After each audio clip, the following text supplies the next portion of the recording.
भी नेताजी हैं वो सब रिलैक्स मूड में हैं, अपनों के साथ थोड़ा समय बिता रहे हैं, रिजल्ट का इंतजार कर रहे हैं। सुकून के जो पल उन्हें अब मिले हैं महीनों के बाद, आचार संहिता के बाद, अब जाकर के चुनाव संपन्न होने के बाद जाकर के उन्हें अपने परिवार के साथ समय बिताने का वक्त मिला है। और मेरे सहयोगी विष्णु मेरे साथ जुड़ गए, सीधे विष्णु का रुख कर लेते हैं। विष्णु, पिछली बार तो आचार संहिता लंबी थी, प्रचार के लिए बहुत समय मिला था, इस बार प्रचार के लिए समय भी कम मिला, जितना मैं समझ पा रहा हूं शायद 47 दिनों का वक्त था। इन 47 दिनों के बाद जाकर अपने परिवार के बीच जब अलग अलग विधायक पहुंच रहे हैं, अलग अलग नेता पहुंच रहे हैं, किस तरह की तस्वीरें आप देख रहे हैं? उनसे पूछिए कि परिवार में नाराजगी तो नहीं है? आसपास के मतदाताओं की नाराजगी तो दूर कर दिया, परिवार की नाराजगी कैसे दूर करेंगे कि नेताजी समय नहीं देते?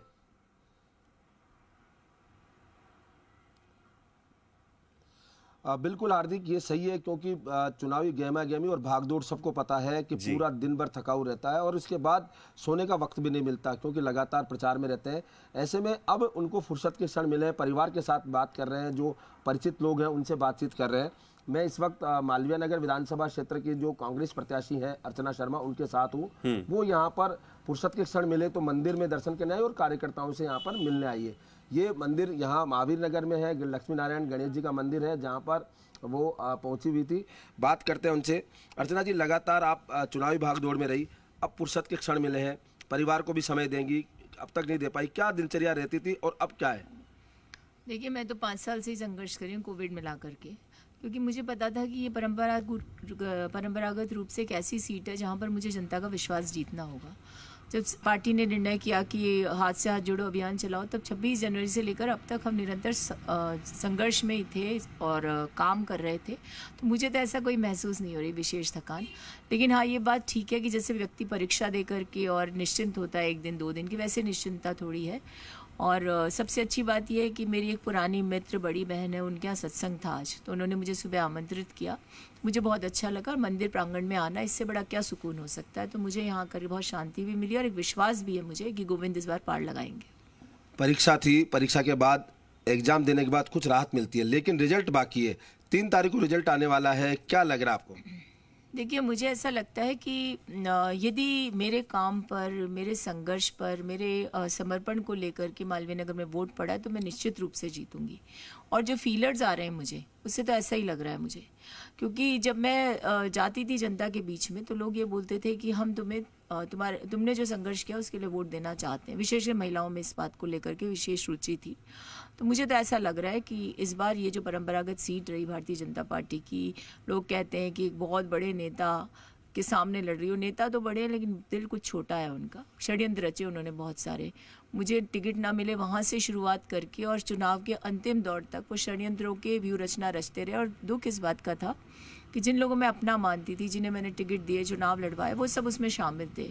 तो ऐसी अवस्था में सब चीज़ों को पार करते, बाधाओं को पार करते हुए भी जब मुझे जीत की आशान्विति मिलती है तो मुझे लगता है कि जनता ने निश्चित रूप से मुझे मत दे करके जिताने का एक प्रयास किया है। विष्णु, अगर हो सके तो अर्चना जी से आप ये भी सवाल पूछिएगा कि जैसे मतदाताओं को उनकी नाराजगी दूर करने की कोशिश अलग अलग उम्मीदवारों ने की, अर्चना जी ने की, तो जब मतदाताओं की नाराजगी दूर कर दी, क्या परिवार की नाराजगी उन्होंने दूर की? परिवार में कोई नाराज तो नहीं हुआ कि अर्चना जी तो 47 दिनों तक आई ही नहीं, घर पर समय नहीं दे पाई? क्योंकि किसी भी नेता हो या कोई भी व्यक्ति हो, उसका जो सबसे बड़ा आधार होता है मजबूती का, उसका मन, उसका मस्तिष्क तभी मजबूत होता है जब परिवार साथ हो। परिवार में कोई नाराज तो नहीं है कि मैडम आपने तो समय नहीं दिया घर में?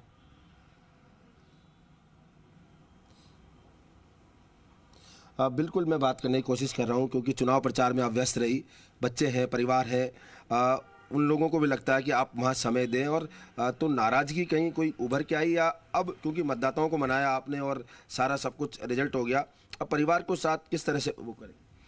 देखिए, परिवार की जहाँ तक बात है तो मेरे जो पति हैं वो अब महाराज जी गद्दी पर बैठ चुके हैं। चुनाव में भी उनका बहुत बड़ा कोई मतलब मुझे समर्थन देने की स्थिति में नहीं थे।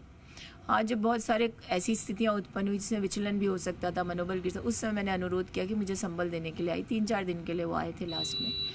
और रही बेटी तो पीजीआई चंडीगढ़ में डीएम करिए कार्डियोलॉजी में, बेटा आया है। तो परिवार छोटा सा परिवार है, लेकिन अभी एक जगह नहीं बैठे हैं हम लोग। तो कोशिश करेंगे कि मैं विराटनगर जाऊं और हाँ, और पूरा जो परिवार है वो आपको स्थिति पता ही है कि मालवीय नगर है मेरा। और जो मेरा देखिए, मालवीय नगर में जो कांग्रेस है ना, वो मेरा परिवार है। मैंने कांग्रेस के कार्यकर्ताओं को या तो छोटा भाई बहन समझा या बड़ा भाई बहन, किसी कोई बुजुर्ग है तो माता पिता के समान।